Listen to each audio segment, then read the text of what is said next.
All right, welcome back to the Spinnin Backfist show. It is Robbie, Fox, JackMac, Big Ev, and recurring guest now, Michael Chandler. We've had you in the office. Now we've got you via Zoom, via StreamYard, whatever you want to call it. I got to start here. What's going on with you coming after all my guys, Mike? First it was Connor, now it's Paddy the Baddy. I want to like you, but you're coming after all my Hey, guys. the real question is, what the hell is with you not rooting for the American? And you like all these European guys? That's the You real know question. what? You got Touche. you Touche. got That's a deep you got decent deep point. roots over in England and Ireland. I mean, come on, Robbie Fox, no big deal. Not, But hey, man, you know what? Barstool, unapologetically American. But either way, I see why you like them. They're both great brands, great fighters. But April 12th, I smashed Patty. Sorry. Well, I'm going to be there. Me and Dave are showing up to even the odds because we know the Bussin' with the Boys guys are probably going to be there, and we had to show Patty some support. So I just had to full disclosure tell you that right up front. I like you, Mike. I really do. I love watching you fight. I just would prefer if you fought not like my friends. Okay, I like that. I'll see what I can do. But yeah, I mean, hopefully after this, after how badly I smashed Patty, Oh no, Connor finally comes out of hiding, retirement, presidency, whatever the hell he's doing. Yeah, don't hold your breath. I don't know. Yeah. It feels like in the lead up to this, you have a lot of respect for Patty. Not to say that we're probably kind of blinded by the fact with the McGregor lead up that obviously the fight hasn't happened yet, but there was a lot of back and forth there. But you and Patty kind of just seem like, hey, we're going in there. We know one of these guys may kill me and the other guy may submit me, but there's a lot of respect there. Is that something that you appreciate, or do you prefer a little bit of hatred going into the cage? I definitely prefer it this way. Obviously I shouldn't even show my cards that way because then, maybe Patty tries to start a little something. But I mean, man, I think, obviously this is theatrics. This is a very, a very, interesting sport in the sense that obviously we fight in the cage really, but there's like the backstories behind everything, right? And there's the animosity and there's the build up and the lead up and the storylines, right? I mean, the media and everybody loves to build a storyline. It can't just be two guys fighting. It's like, what's the storyline behind? But I really do prefer when it's just me versus another dude fighting in front of millions of people, man. Like it's what I've been doing since I was 14 years old, hand-to-hand combat, wrestling, and then now fighting individual sports. So I got a ton of respect for him and everybody else I have fought against. And it's, I like the brand of Paddy Pimblett. I like Except for what he Dustin does. Poirier. Well, yeah, I mean, except for Dustin Poirier, I don't think he and I mean, maybe we'll bury the hatchet at some point, but I mean, at this point, it's a little too far gone, I think. But you never know. Who knows? We'll see. I was like going off I was going to ask you about something, but going off the Poirier thing, I think the post kind of like the post, I won't call them pleasantries, but after like kind of shaking hands, whatever, after the fight, or not shaking hands, that video went very viral. Like, what are you thinking in the moment as that's happening? With As Poirier, kind of like this is my cage thing, and kind of whole like right after like the fight's over. Yeah, I mean, well, there's two different ways that you can respond. Like as the winner and the loser, right? I mean, I think if there's guys that are sore losers, right? I mean, you guys cover sports all the time, man. You guys cover sore losers all the time. But what's worse, a sore loser or a sore winner? I mean, like, Poirier is the kind of guy who, like, he wins and then he's like, I'm not done. I got to come over and I got to talk more trash to you. Like when he beat Dan Hooker and he, like, went over and got in Dan Hooker's face after he just beat Dan Hooker. He got the win. He got his hand raised, but then he wanted to just stick the nail in the coffin and, like, be a sore winner. I mean, same thing happened with me. He beat me.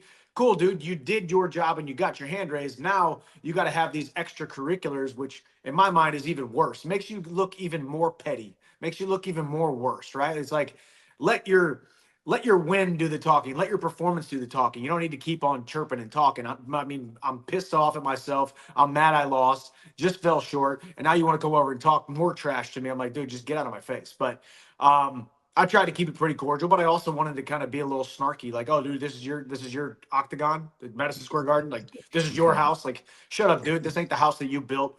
Beat it, nerd. But we'll see. We'll see if we ever bury the hatchet.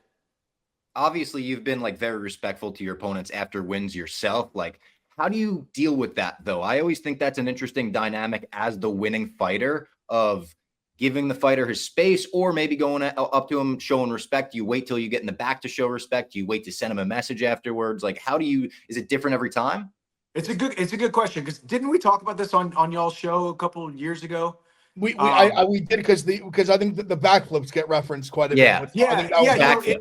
Exactly. The backflips is a perfect example, right? Like Tony Ferguson had never been knocked out cold before, and he's like dead, lifeless body for minutes, and I'm like doing backflips. And I took not a lot, but some people were like, "Yo, dude, you're a sore winner. You shouldn't be doing backflips." But I'm like, remember when I told you guys, and to refresh people's memory, it's like I honestly think it's more disrespectful to go up to somebody after you lose and grab them and be like, good job, man. Like, you'll get them next time. Keep your head up, sport. It's like, if I'm in that position, I would look at you and be like, get the F away from me, dude. Like, let me fail. Let me have my moment of self-hatred and self-failure right now, right? Like, go do your thing, and I'm going to do my thing, right? That's kind of just the way I am, at least. Yeah. So I didn't look at the backflips and celebrations or anybody. Like Justin Gaethje doing backflips, he's not like jumping over the demise of somebody. He's celebrating in his win while the other guy is wallowing in his loss. And it's just, that's the way I see it.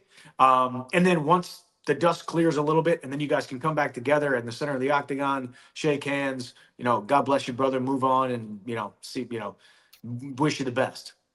Yeah. Have you ever dealt with that from like the other side, like where a fighter took something you were doing as disrespect and confronted you about it? No. Even if it wasn't meant that way. No. I mean, the only no, not really. Not a fighter, but the fans, but I get it. Yeah. Like, Robbie, like we just got talking about like Paddy and Connor, and it's like if you feel a certain way about the guys that you support, and it's like when I go knock out Connor and he's lifeless, or I knock out Paddy and he's lifeless, and I'm doing my backflips, you're gonna be like, I feel bad for my boy, my heart hurts, and I'm also even more pissed at Chandler because he's doing the backflips, right? But then it goes back to your previous question. It's like part of it is celebration and theatrics and like the highest of highs and the lowest of lows. And we love the sport because, if you're an outsider looking in, you get to see your favorite fighter, whoever it is, and you get to see him at the top of the mountaintop doing his backflips and doing his celebrations. And then you also get to see him in tears, feeling like he's this small while the whole world is caving in on him, right? But that's why we love the sport, and it's a crazy ride. It's a crazy sport, and you're going to make mistakes. You're going to tick people off. You're going to say things that rub people the wrong way, and you just really got to run your own race is what I've always done. Recently, Joe Rogan said that he thinks back of the head strikes should be legal in MMA. And what a lot of people have been referencing are some of the strikes that you landed on Charles Oliveira during your last fight. Some of them are calling them back of the head. Do you think that strike should be legal? Obviously, we're in the 12-6 era now in MMA. Should it be legal, or is it something you look at and think, okay, I get why that rule is there? Yeah, no, I mean, I get why the rule is there, and I don't think we need to make any kind of rule changes. I mean, I think my biggest thing with the back of the head is most people don't even actually know what the back of the head is, right? And if you all four of us are walking into the grocery store and we grab some random dude and we're like, hey, dude, show me where the back of the head is. And you probably think, well, here's the front of the head and here's the back of the head. Anything behind the ear is the back of the head. But really, if you look at the unified rules of mixed martial arts, there is a line down the center line of the back of the head, 1 inch to the left and 1 inch to the right. So really, it's only a 2-inch strip down the back of the head. And I see your face and the way you're looking at it, you probably don't even know that.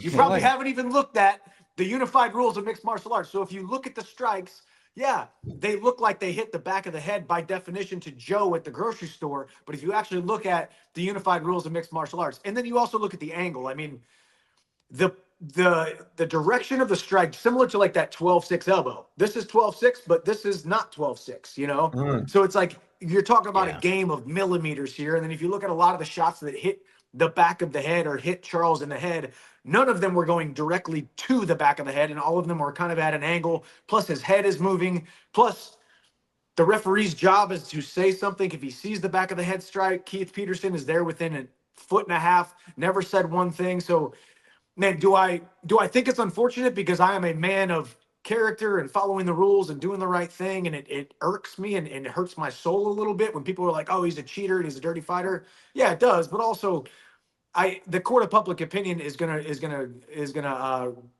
judge you no matter what. But no, I don't think they should do a rule change. But it would be interesting if they did.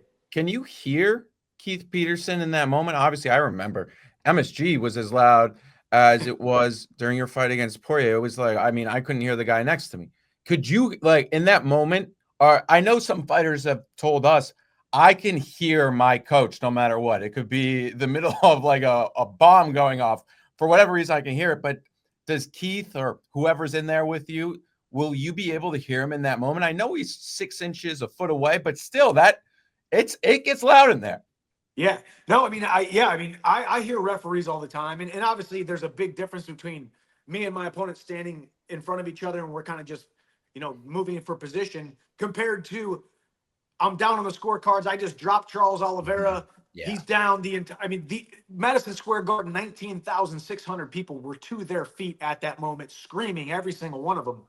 I didn't hear Keith Peterson, but I think you can go back and watch the tape. You can go back and watch the fight, and he's mic'd up. You can hear him on the broadcast, and he didn't say anything. So I think, part of it's got a lot to do with where it's moving targets. Like one of the examples I want to say is like, hey, Justin Gaethje had one of the greatest head kick knockouts to Dustin Poirier of all time. The shin hit the side of the head, but the foot wrapped around and definitely hit the back of the head within that 2 inches. Is it a back of the head shot? No, because it was in transition and we're moving. And, it's one of those things where you talk about it and a lot of the stuff I say makes sense, but also it looks like I'm trying to, stick up for myself and justify. It's a tough situation.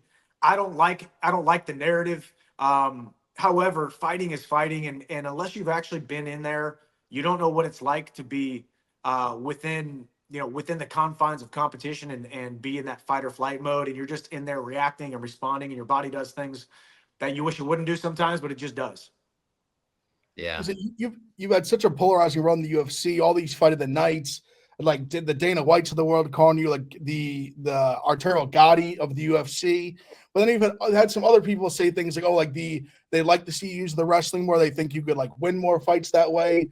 Like, how do you feel when, I guess, on both sides, when people say the Arturo Gatti stuff, and then people say, oh, like I think maybe DC in the past said, oh, like you'd have the best chance to beat Islam because of your elite wrestling and things like that you don't always use in your fights, at least the last few, we'll say. Like, how do you feel about kind of like both sides of that spectrum? Yeah, I mean, I accept the criticism on both sides. We're put in this position to be criticized. We're up to the court of public opinion. I think I definitely could have maybe won some more fights had I used a little bit more what people would call fight IQ. But I also may not have won as many fights and been as dominant had I been a little bit more calculated. Right? We don't know what the outcome would have been if we saw smart fight IQ Chandler. Or if you would just continue to do what I do, right? So I think I like my style. It's ingrained in me, man. Like I'm a balls to the wall, foot on the gas, nonstop type of fighter. I make bad decisions in there. I take calculated risks that aren't so calculated sometimes. I'm willing to put myself in a bad position in order to see what happens. I think that's the soul of a man. I mean, I'm talking to 3 other dudes right now. How many times in your life have you done something and you're like, God, that was a stupid idea. Why'd I do it? But at least I know what the outcome was, right? So I think that's kind of my fight style. And I think that's why people love me. I think that's why I'm a pay-per-view draw. I think that's why I put butts in seats and really I'm living my dream. And the wins and the losses don't matter as much as the way you make people feel. And you will feel something when Michael Chandler steps inside the octagon. You will buy the pay-per-view. You will be on the edge of your seat. And if I got a couple losses to show for it, whatever. All I know is I'm winning on April 12th. There we go. Michael Chandler, always a pleasure. Thank you very much. Appreciate it. See you in Miami. Best of skill, best of luck, all of that stuff. Let's get a clean, fair fight. Hey, let's have fun in there. Yes, sir. Well, it sounds good, man. Yeah. Patty's going down in 1. Love you, boys. Appreciate you. Good luck. See you guys.